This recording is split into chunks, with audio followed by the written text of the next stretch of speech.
You are now listening to the Challenge Chats podcast. Hello, everybody, and welcome to the Challenge Chats podcast provided by the Challenge Program.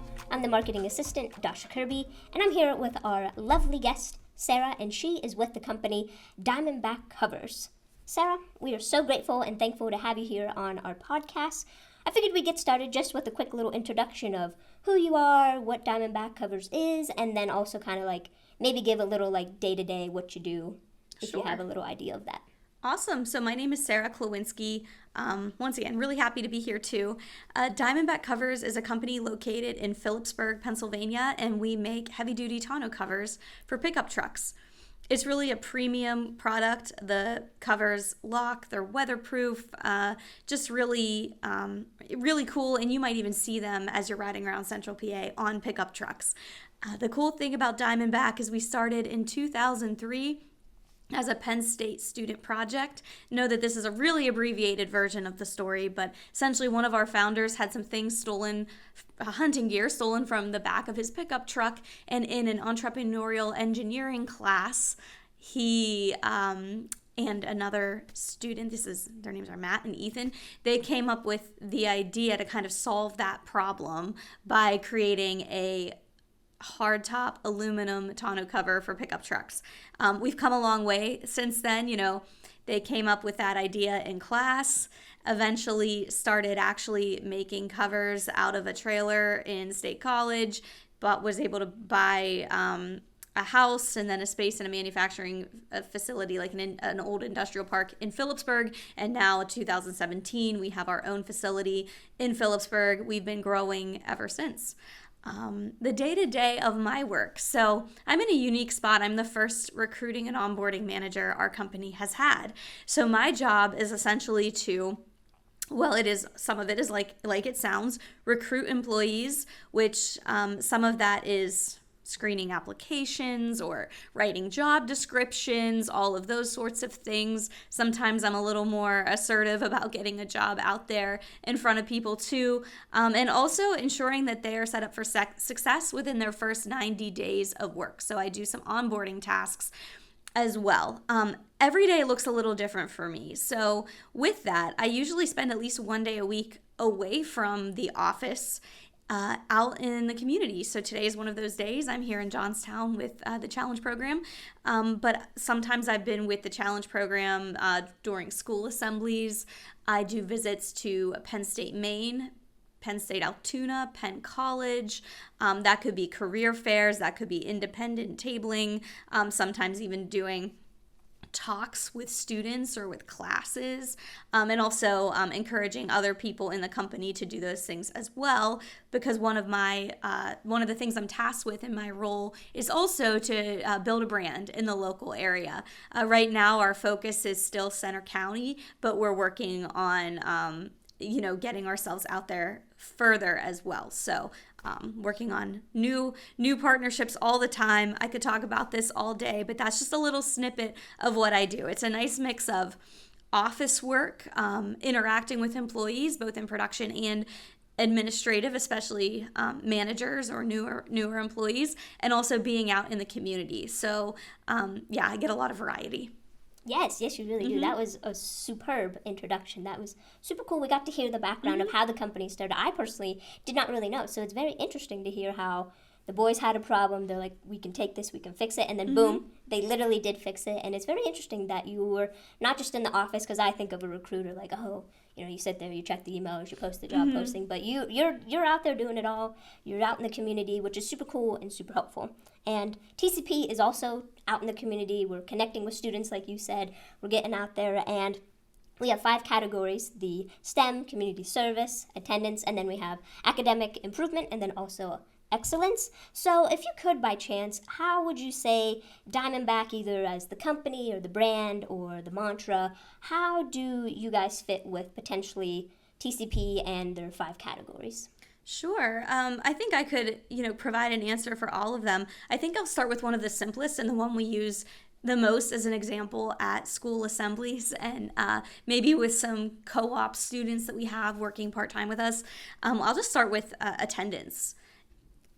it's super important that when you have a job, you show up to work. And we do understand that, life happens and things happen.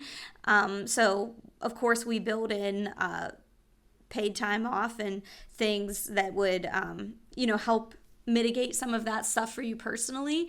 But yeah, just showing up to work and doing your job. We have a point system, which is really to, protect the employee, particularly on the production floor, because which we want people to not earn points ideally, because a production floor is like a puzzle. All of the pieces are interconnected, and we really need everyone to be there in order for it to work. As well as, let's say you have a more administrative job, whether you're, some jobs have the opportunity to work remote. There's still an expectation of getting a certain amount of things done. And also face time in the office is really important. So that's just a little basic one. Starting those habits in school is definitely going to lead you to workplace success, showing up, or even if someone chooses to go to college, like a real key to doing well in a class is to go to it. That's the very first step. STEM, I would call many of our employees, not myself, but many of our employees, whether it's engineers or, some of our quality people or our welders, those are all related to the STEM things. And I think a lot of people think of scientists and kind of really hone in on that. But I can think of many departments, from information to accounting to all kinds of different things we have at Diamondback, and many people on the floor. We've got robots, all of those sort of things. Definitely STEM. I could keep going, but those are just two basic examples there. Yes, no, those are super important. I know not just in your company specifically, but when I'm out and about, everybody's always talking about attendance, and they're not trying to harp on it or be mean, but like you said, it's important if you show up, and it's helpful if you know what's going on in the day-to-day, not just at work, but if you have a test coming up or you need to learn new material. So attendance, and then STEM is super broad, super cool, and of course you guys are doing so much with not only just the covers, but reaching out to people and perfecting your products. So two very important categories, along with all the others that I know Diamondback would cover as well. But for the sake of time, we'll just roll with those two. Sounds good. So for those two categories, there's could be lots of challenges within manufacturing, people, systems, logistics. How would you say, if you have a problem in either your career or at Diamondback, how do you handle different challenges or negatives that come day to day? Is this question for me personally, or am I giving advice to any employee? It could be however you want to answer it. You could do it both ways. You could do it just yourself. Whatever comes to mind, we'll take it. It'll be a good option. I guess first, if I'm being really real with you, just I know a lot of my audience is in school right now. Just there's challenges day to day at school, there are going to be challenges at work. Some days are going to be really good, some days are going to be a little harder. Some things are within our control, maybe a problem we created or something we could have got ahead on earlier and we didn't, and then other things are things that we have less control over. So I guess first, anticipating that there will be challenges. And the next thing I would say about challenges is to choose your attitude. Everything can ruin your day. If you let things ruin your day, every day will be ruined, if I'm being honest. Sure. Positivity is helpful. Kind of taking things in stride is helpful. But I think I'm going to focus a little bit on challenge prevention. Is, when you start a new job, you kind of learn about the things that are going to pop up. You learn about different personalities that might be difficult to work with. You learn about things that might frequently go wrong. So I would say putting systems in place for yourself to mitigate that, at least on your end, is really helpful. We hear about the concept of managing up. Your boss does manage you, or your coworkers do provide things for you. But there's also ways that, if you use a project management tool, and you make it clear what you're working on and tag people in things to ask questions, ask for input. So that way there's all these unknowns that you're not expecting that are popping up and you're like, wait, what about this? And it kind of throws a wrench into your whole day. I think realizing how you yourself can communicate with others so that you can get your work done most efficiently, no matter what position you're in, is really helpful, because you can't control how others communicate with you. So then you can get on top of your own communication to try to make things a little easier. Yes, wow, that was a splendid answer. Thanks.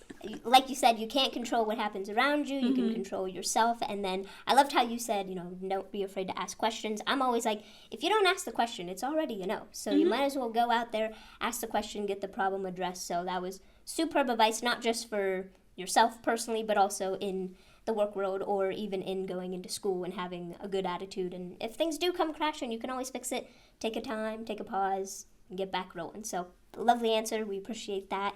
And then, with the good attitude, we already know DiamondBack Covers is a great company. But we are just wondering, like, why did you partner with TCP? And then do you think you could explain a little bit how the new sign-on and employees, if you potentially know all that, how they came to be about with your company through TCP? Sure. So I'll start with TCP is, we were approached about the challenge program from TCP right when I started working. Yes, challenge program, TCP, same thing. Right when I started working there, and while this, doing things with the challenge program is in my purview, making the decision to partner might not be because of the, just the time commitment and the financial commitment. So we took a little pause, and some others in our company explored it, and we decided it was worth the investment. To really, we want to build a pool of our future workforce first. Second, we want to get DiamondBack out. We want our name to be known as a brand out in the community, not just as a company that makes truck covers, but a company that does good things for the local area. Phillipsburg is a really small community, and we are really proud of being a great place to work in Phillipsburg. So partnerships with the Challenge program and other partnerships with different schools and nonprofits and all of those things are really, really important to us and some of our mission. And in terms of the signing day, we did have 3 co-op students through, let me see if I can, CCCTC, through the Clearfield CTC. So we had 3 co-op students, and they kind of came to be simultaneously, like at the same time as our partnership with the Challenge program. So we had a few students wanting to apply for co-op. We decided to pilot a co-op high school to work sort of program with some of the welding students in the welding program at that CTC in Clearfield. And at the same time, we were beginning our partnership with the Challenge program. So half of it was really a little bit of independent students applying to us, and then we were also in the schools doing assemblies, able to naturally form partnerships with that welding program to get them in to visit, but also with the entire school so they knew who we were. Culinary student might not be as aware, and now we're in front of culinary students too, so kind of building that brand. But then towards the end of their co-op experience, all 3 of those students who did not express a strong interest in working at DiamondBack full-time at the start of co-op did want to work at DiamondBack full-time towards the end of it. And it's not that they were against it at the beginning, it's just they were kind of a little more open to possibilities. Three awesome guys there. And then at the end, they were all applying for and interviewing for jobs.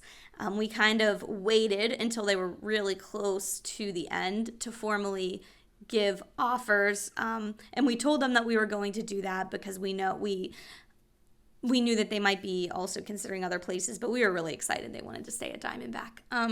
And then Julie Rothroff approached me about possibly doing a signing day. So I was like, well, how unique. I had mostly heard about signing days for high school students that were committing to play sports in college, which is great, but this is providing an avenue for those that are thinking of going a different direction. Because being a welder at DiamondBack is a great job, both the work that you do, the company you're a part of, and also the money that you make. So we were excited that those 3 students were so excited for their signing day and to be on the news.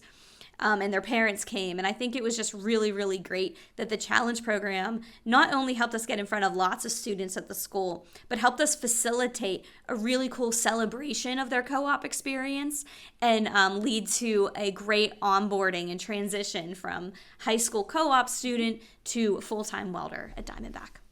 Awesome. That is so cool that you have 3 people that were a little so-so in the beginning, still navigating life, and then at the end they were locked in and ready to roll with DiamondBack. And over here at TCP, we are so appreciative of the partnership. We thank you for that and just the good connection that we were able to make, not only with us as the companies, but also with the students and within the community. So super helpful, super cool along those lines.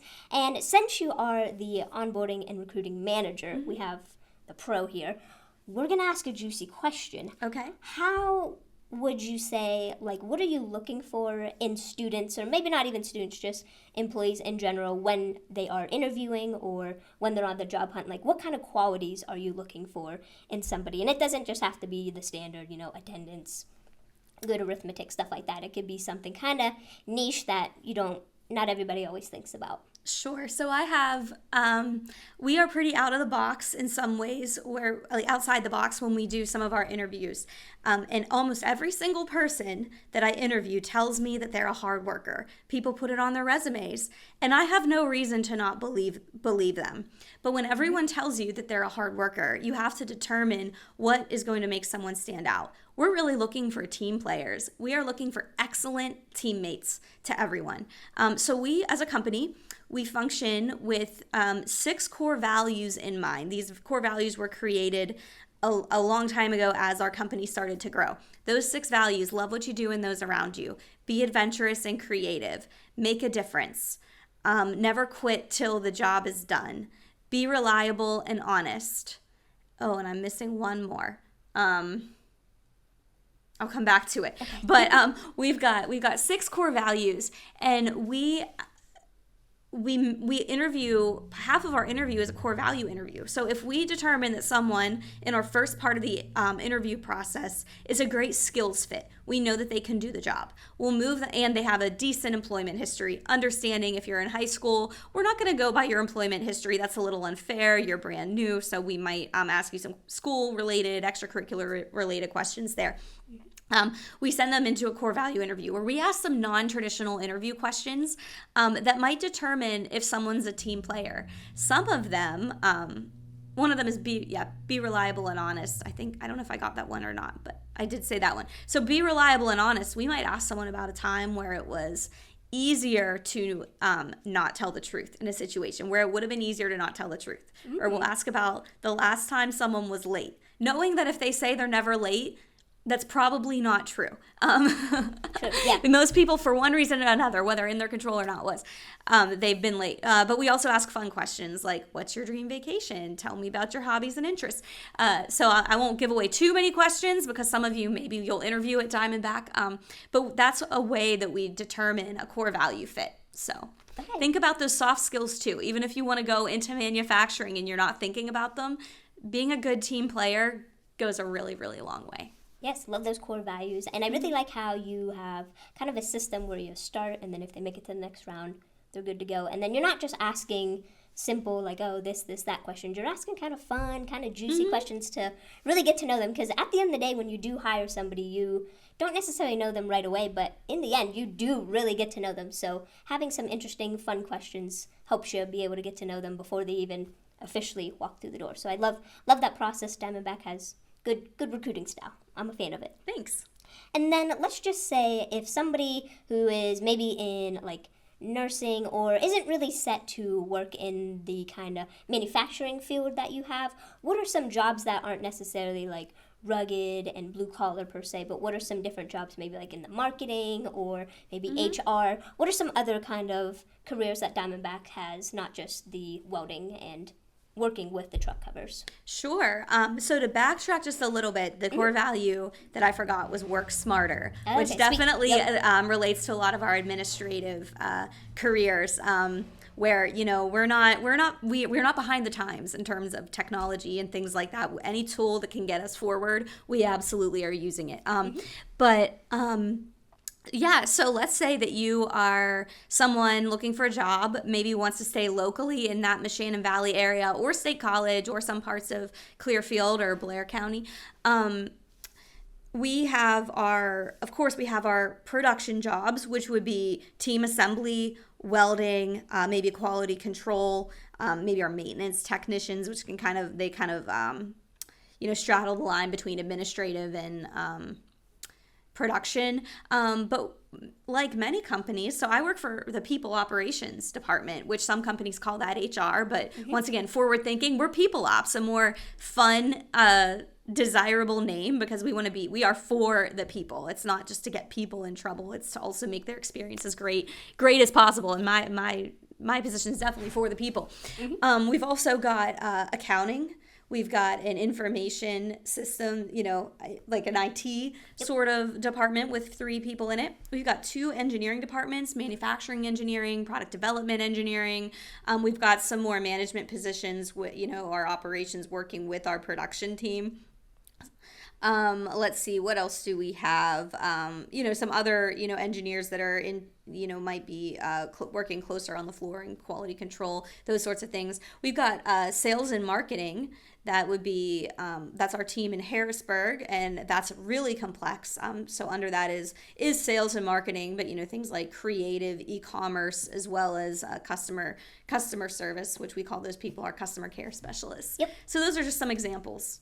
Okay, good. Yeah, every company has vast variety, but you guys do, and I really love how you didn't say, "Oh, HR, you're for the people." That's a fun way to. I don't want to say spin it, because you're not spinning it, because you really are for the people. We truly are. Love that. We're a great place to work. Yes, and I've never been there, but I would sign up right now and give a little tour and work there. So very cool stuff. And then for the departments you mentioned, but do you have any like specific co-op opportunities right now? I know we talked about these students signing on already and that they're thriving in their roles, but do you have any at the moment as we speak? Sure. So we have 2 co-op students. They are both at CCCTC, which is our partner school with the Challenge program. They're both welders.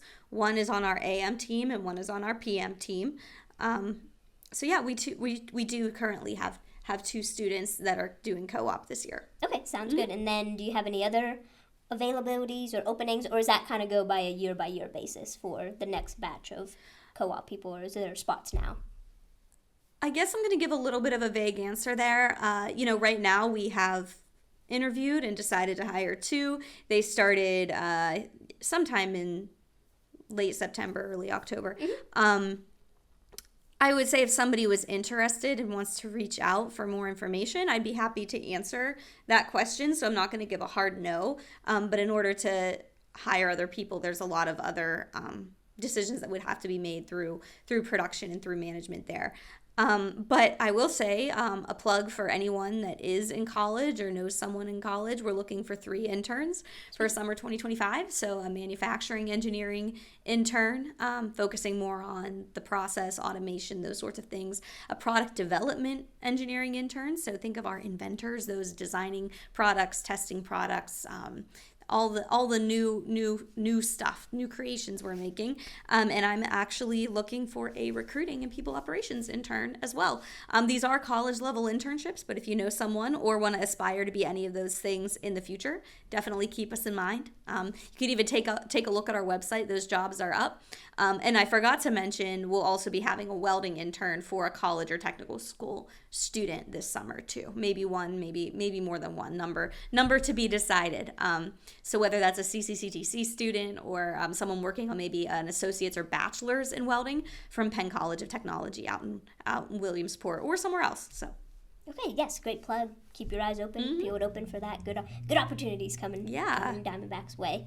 And then since you mentioned you have the plug, you talked about new things, we're going to wrap this podcast up with, do you have any fun announcements either about you, your department, Diamondback in general, any like cool things happening, anything new, kind of like I don't want to say an industry secret, but anything you can give us the scoop on? Yeah, so we recently had a big reason to celebrate. We twice recently produced over 100 covers in a day. Oh, wow. Which, we're usually in the ballpark of the 90s per day, and producing 100 covers, manufacturing that much, is a huge accomplishment for us and for our team, and it really speaks to the efficiency and the people that work smarter on the floor to get to that place. And just, for a cover to count and be sent out to shipping, it has to go through all the quality control checks. So we've had over 100 2 days recently. So we are really, really proud of that. And we even closed down for a short period of time during the day and had a little celebration with our employees, just to show how much we appreciate them. A lot of people want to buy our products, which means we have to make a lot of them. And so we're really proud of that. Okay, awesome. Love that extra insight of hitting that 100 for the day. And then this is just a me personal question. Sure. Do you have any like new products coming on the line? If you're allowed to say that, I'm not sure if you're allowed to say, but anything new that potential customers, buyers that are into hunting, fishing, or just transporting stuff in their trucks, anything new coming? So in terms of actual new products that have not been, let's say, announced to the public yet, I wouldn't be able to share anything about that, nor would I have enough knowledge on my own to like actively talk about it. But maybe a little under maybe a year and a half ago or so, we did release a new product called the switchback cover. So a lot of traditional tonneau covers do fold back. Ours would butterfly open. We know that some customers, for the way that they use their trucks, might desire a cover that folds back. So that's a newer product that we have, and maybe in the future we could get someone from our product development team, engineering team, to talk a little bit more about that stuff too. But it's kind of cool to see what people do with their trucks. If you go on our YouTube, if you go on our website, our Instagram, hunting and fishing is popular, but there's all kinds of other things that people are doing with their covers too, and they're just a really practical way to store things and lock them, and you're going on a trip and want to put your bags back there, just little things like that. We've got kayak racks as a partnered product with, and as well as bike racks with Yakima, or some tents and camping stuff. So definitely a lot of outdoor activities, and then also some practical everyday use. Most people with covers find awesome ways to use them. Sweet. Yes, very helpful product, not just for the outdoorsy people, but the people that want to get stuff done too. So. Yep. Well, that is all we had on the agenda today. We greatly appreciate you coming and telling us about all the great things that Diamondback is doing, has done, and will continue to do. We appreciate you being here. Do you have any other bits and pieces of information you want to say, or are we good to go? I just want to say that I think working with students, working with the challenge program, getting to talk about our company and getting to meet people that are part of the future workforce is one of my favorite parts of my job. And if anyone contacts me, I'm really happy to have a chat with you. I'll review your resume, take a look at it, tell you more about Diamondback and opportunities that we have. But yeah, excited to kind of spread the word a little further. Okay, awesome. Yes, and like she mentioned, feel free to check out their website. They have great YouTube videos. I've watched them personally. So if you're a fan of fishing and outdoors and want to see their truck covers in action, definitely check out their YouTube and reach out to the lovely Sarah for all your questions and needs about Diamondbacks. But other than that, that has been the Challenge Chat with Sarah from DiamondBack Covers. We greatly appreciate you tuning in, and we'll see you on the next one. Thank you. Thank you for listening to this episode of Challenge Chats. Make sure you check out all of our social medias. We have a TikTok, Instagram, YouTube, and many more. Thanks again, and have a good one.